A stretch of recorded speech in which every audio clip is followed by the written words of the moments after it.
大家好，歡迎再次嚟到為神州禱告2分鐘。今日我揀選咗喺神州裏邊一啲民生需要我哋去禱告。咁喺神州裏邊有一份嘅報刊叫做紅星新聞喎。咁呢個新聞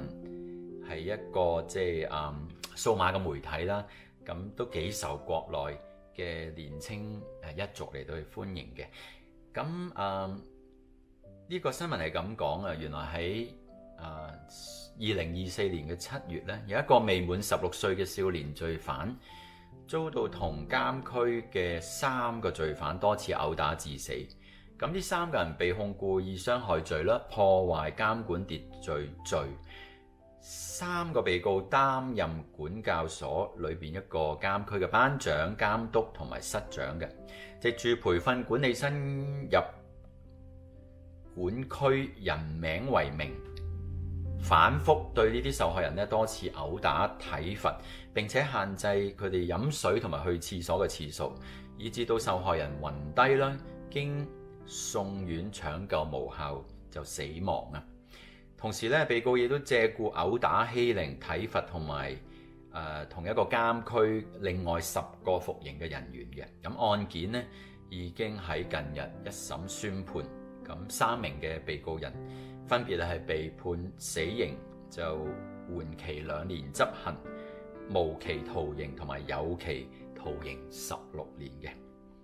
我哋一齊低頭禱告啊！主，我求你親自安慰呢個少年人嘅家屬，安慰佢哋嘅心，亦都保守喺國內呢啲青少年嘅罪犯，佢哋好年輕，犯咗錯，神啊，佢哋好需要機會嚟到去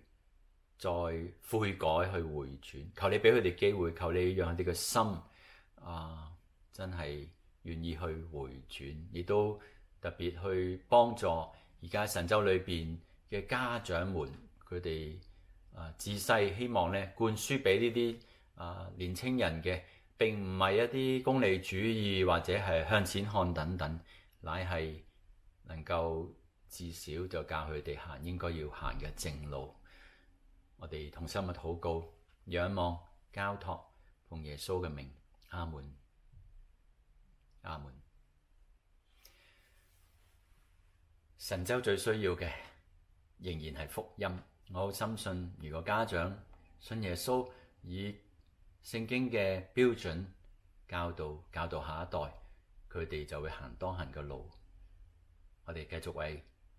神州守望啊！咁約定大家下個禮拜，我哋一齊繼續守望神州。下個禮拜再見，拜拜。